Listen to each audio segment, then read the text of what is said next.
All right, let's go back to our guest line. Bring on the offensive coordinator for the SU men's lacrosse team, Pat March, as the Orange getting ready for their regular season finale already, if we can believe it. Number 8, North Carolina, coming to the Dome on Saturday.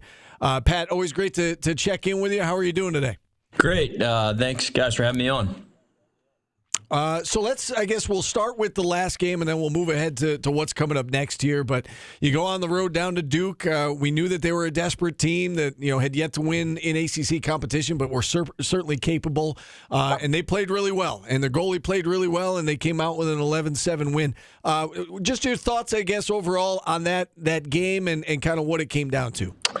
Yeah, I thought, Duke played an excellent game and tip your caps to them. I think some of the things on our end is we turned the ball over, at least offensively, a little more than I would have liked and a little more than we normally do. I believe we still lead the country in the fewest amount of turnovers per game, but we just kind of threw the ball away a little too many times than what we normally do. And then I think there was also some mistakes in execution between the lines really in the last 4 minutes of the first half and the first 4 minutes of the second half, which cost us some goals against it that kind of built the lead for them.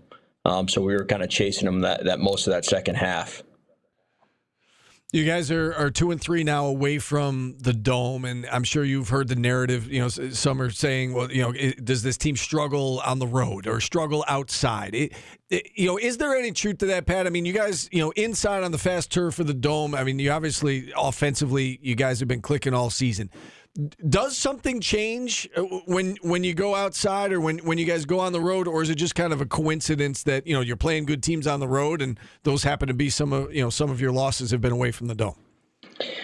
Yeah, I think it's a lot of it has to do with the opponents that we play. We play an extremely tough schedule, so when we're getting outside the Dome, a lot of times those are against top 10 opponents, ACC level opponents, Big Ten opponents early in the year. So I don't know if there's any truth to the fact that, we're worse outside of the Dome or better inside of the Dome. I think we love the fan support that we get, and we do get a lot of people that attend our games in the Dome, and we're fired up about that. But all of the guys on the team did not play in indoor facilities like we have here at Syracuse before they got here. So they're used to playing outside and used to playing in the elements too.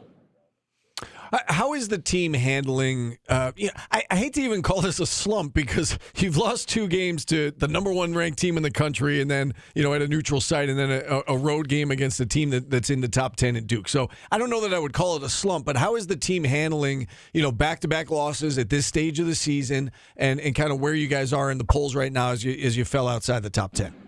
Yeah, top 10s and things like that. We don't really look at a ton of that stuff. We try and compete and win every day. And if we do things that maybe aren't up to par or up to the standard each day, we'll try to improve them the next day. So anything that kind of went wrong in the Duke game, obviously we're going to work on, especially early in the week. And then as we start to prepare for North Carolina, we're just trying to win that day and really the next play, the next game, whatever's up next, attack that moment. Can you update us at all on Owen Hiltz? We were talking earlier in the week on the show about, he clearly does not seem 100%, and my understanding was it was a question mark whether he was even going to play against Duke.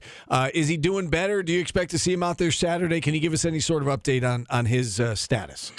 Yeah, we have a lot of guys kind of banged up, but it's a long season. We play a contact sport, so we're going to have guys with bumps and bruises as we go. It was nice to get some guys back that we haven't had in a while on the field at Duke. And then when it comes to Owen, he played the entire game. So, we expect to have a full litany of guys out there to play this week. You mentioned some guys who have come back. Finn Thompson is one of those guys. I mean, can you speak to, I guess, what he brings to the table for this team and, how nice it is to kind of have him back on the field? Having Finn out there is great. Finn is extremely, extremely smart lacrosse player.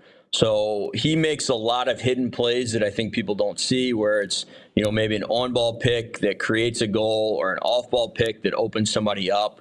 Or a cut that stretches the team defense and allows somebody to kind of be open behind him. Things that you don't normally see when you're watching the ball and watching the game. He's great. He's also a tremendous leader with the group inside the offense. He knows our offensive system inside and out. He's been with us for 3 years, so it's great to have him back out there and in action. You know, as you said a moment ago, you're playing a tough schedule. It's a really tough opponent week in and week out, and you've got another tough one, obviously, to close out the regular season with North Carolina. A lot on the line as well. You know, if you win the game, you're the 1 seed in the ACC tournament. You lose it, you probably drop to the 4 seed. What can you tell us about North Carolina? You know, what I guess stands out to you as you get ready to face the Tar Heels? Yeah, I think the biggest thing with them is they always seem to tip the field as far as possessions. So they're 90% of the time, or most of their games, they're going to have a possession advantage on the other team.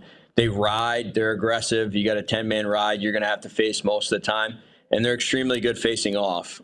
So they're going to pose a threat there. You know, we think we can battle, you know, be efficient on the clear and battle at the faceoff X and even those possessions as much as possible and give ourselves a chance. They got an extremely talented young group. With their offensive guys, you know, some very skilled players, high-level recruits that have performed well from this year. And then defensively, they run Coach Petramala's system to a T, so they're very good there as well. You know, you touched on it a little bit there, but, you know, Pat, what would you say this game is going to come down to on Saturday? You know, keys to victory for you guys. Yeah, I think execution of the normal stuff, you know, making sure that we execute in between the lines, the riding, the clearing pieces, 50-50 ground balls, which is a big thing that we talk about with our guys. Who's gonna pick the ball up when the ball's on the ground, and it's a fair shot for 2 players to get it, one from their team, one from our team. So I think that's going to play a large role, and then just making sure we execute at both ends of the field, offensively and defensively. All right. Again, it's a big one inside the Dome on Saturday. 5:00 start between Syracuse and North Carolina. And if SU wins it, they'll be the number 1 seed in the ACC tournament. Coach, thanks so much for the time as always. We appreciate it. Best of luck Saturday. Best of luck the rest of the way. Thanks, guys. Great to be on with you. All right. Pat March joining us here on the show. With that, we'll open up the phone lines for a segment at 315-437-7644. Todd Thomas will join us at 1 o'clock. We're back.